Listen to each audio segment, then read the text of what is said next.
Hello board gamers, today I'm going to look at the Ark Nova 1 out of 10 ratings.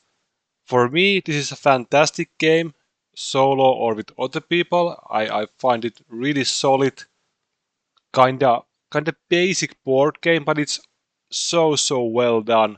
So I'm curious to look at the 1 out of 10 ratings to see what people actually comment and why would they hate the game so much.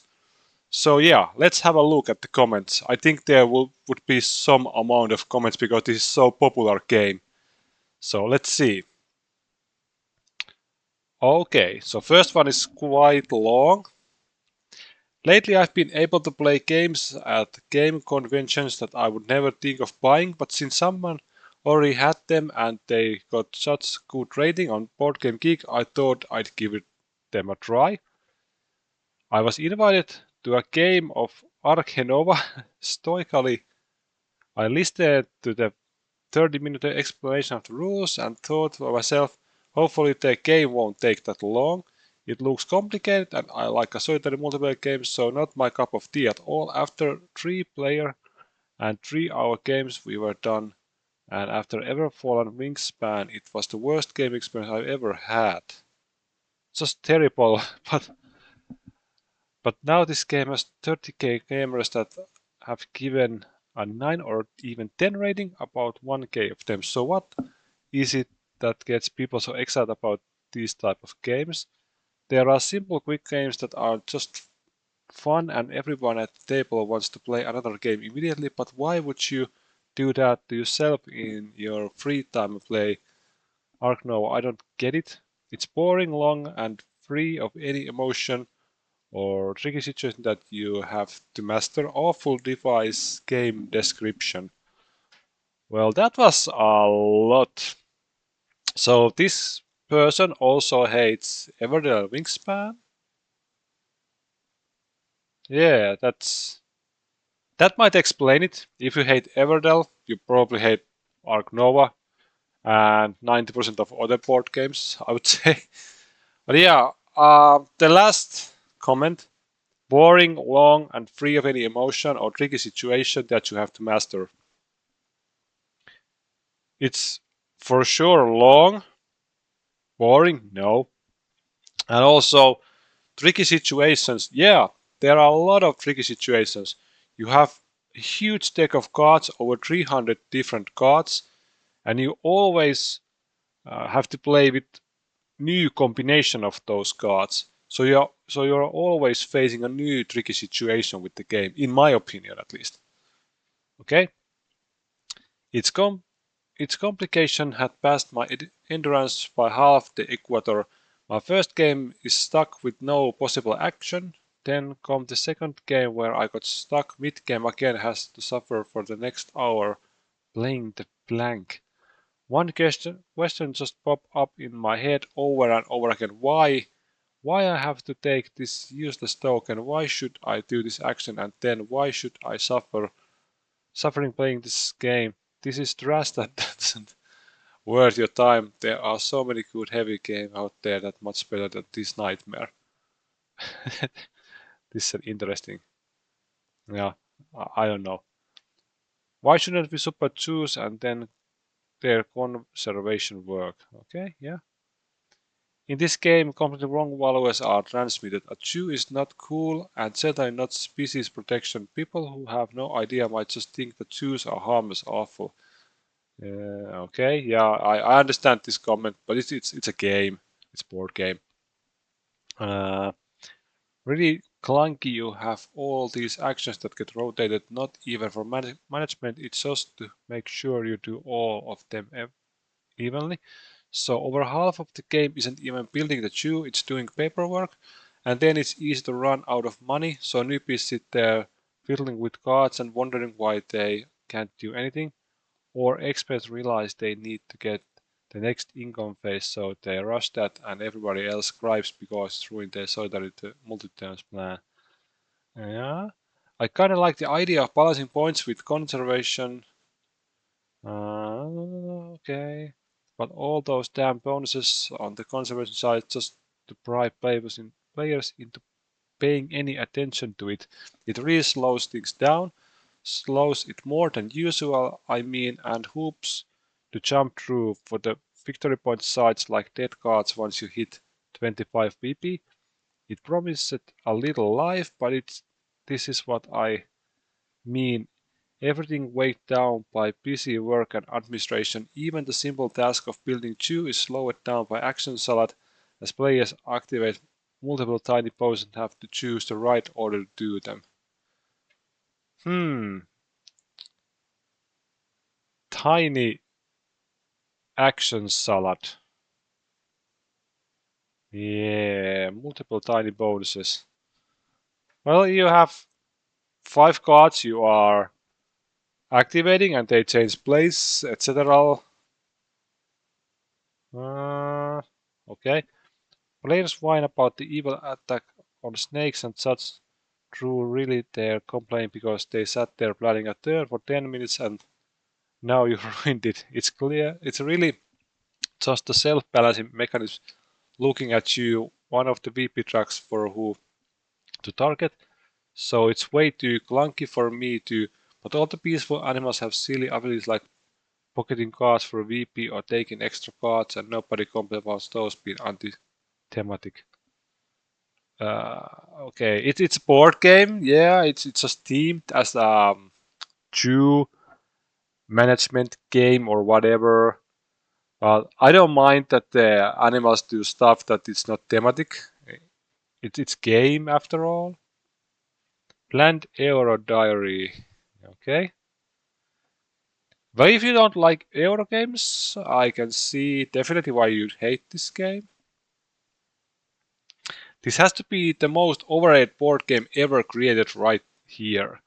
Every single game in the top 20 is better than this one. I've played this a few times now and I honestly can't figure out why people love this trash so much.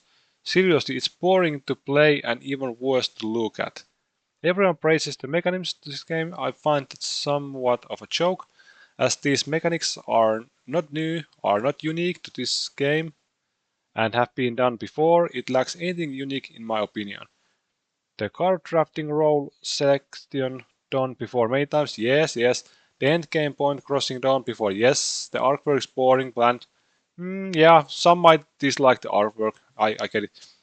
Mediocrity at its finest, this game deserves a much lower ranking than it has magically attained. Good riddance to garbage and the poor get ranking system here on Board Game Geek.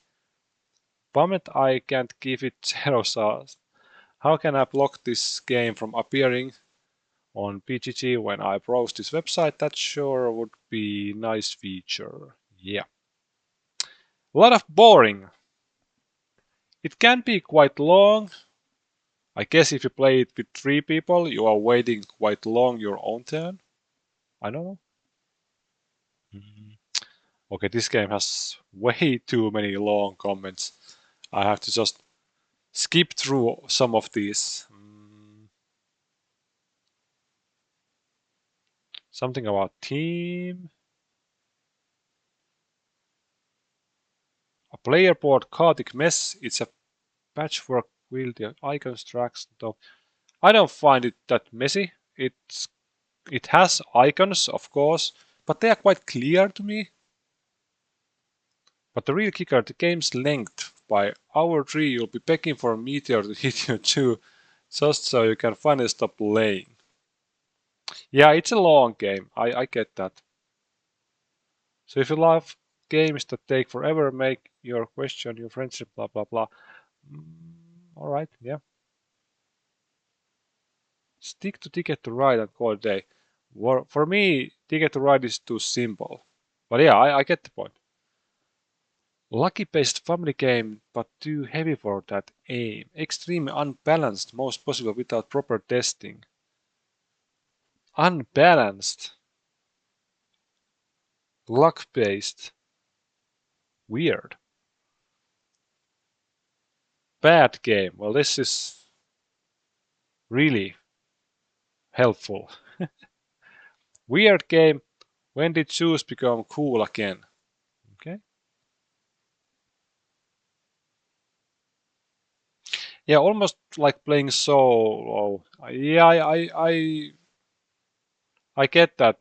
If you skip all the snake stuff and things that can harm your opponent, it is kinda like you are playing a solo and everyone playing their own solo to get the most victory points. I get that, yeah. Overrated and overhyped. Takes a lot of ideas from Terraforming Mars and several other games. Yeah, for sure. Yeah. Oh, this is a long.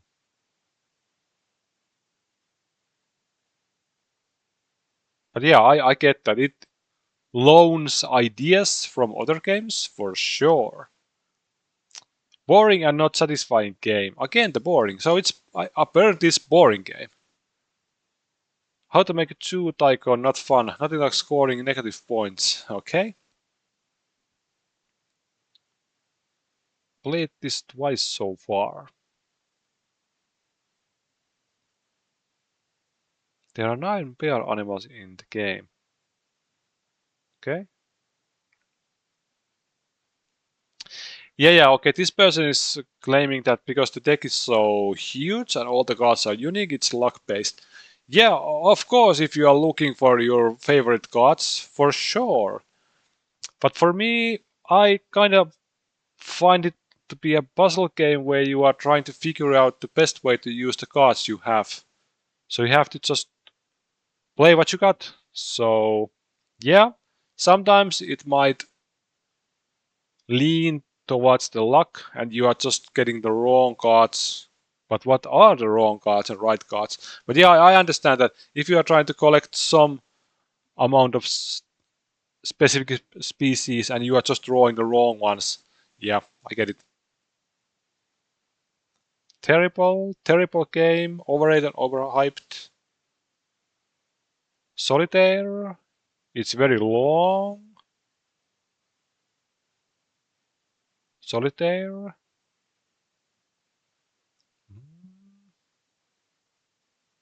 impossible to get going. Okay. Overcomplicated.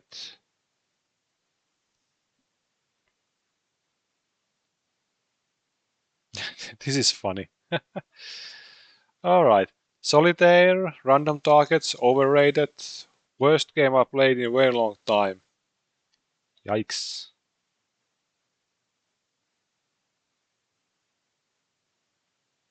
Avoid at all costs. Okay.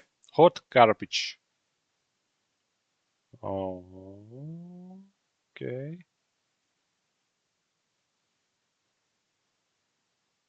I rated 924 items with an average rating of 8 with only 7 receiving at 1. A 1. This is one of them. Well, yeah. The game is pure luck of the draw. Okay. Yeah, again, the luck. So it's boring, it's luck based, it's garbage. Yeah. Absolutely a slog to play, not a fun experience. Overrated, too bland. I love. Okay. The game looks good, and the fact the gameplay resembles Terraforming Mars is a good thing, Imo, but how come it's 22 and the idea of creating two is still considered cool? Okay. Low interaction plus terrible team. Twos are something that should be abolished, not celebrated. Yeah, so most of the comments seems to be it's too long and it's boring and luck based. Yeah, those might apply to several other board games also. But yeah, I get the point. I get the point. Yeah. So, what is your opinion about Ark Nova? For me, it's the right length. Yeah, with 3 or 4 people, it can be a long one for sure. But as a solo or with just a 2 player, it's fine.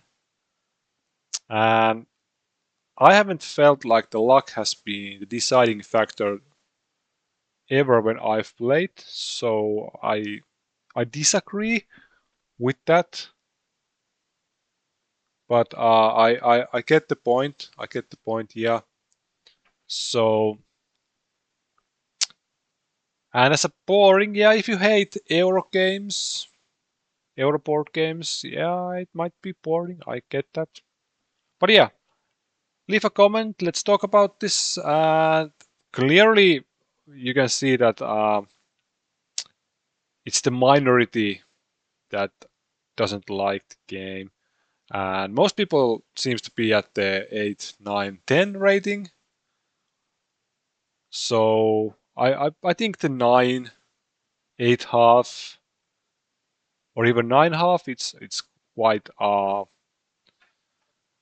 would say decent rating for this game. It's definitely one of the, I would say, even the masterpiece of recent years. So yeah, it's for me it's amazing game. I don't know uh, how it will stand the test of time, but I feel like it has already broken the barrier, and it will be remembered game for a long time. I feel like that. But yeah, thanks for watching and see you next time. Bye.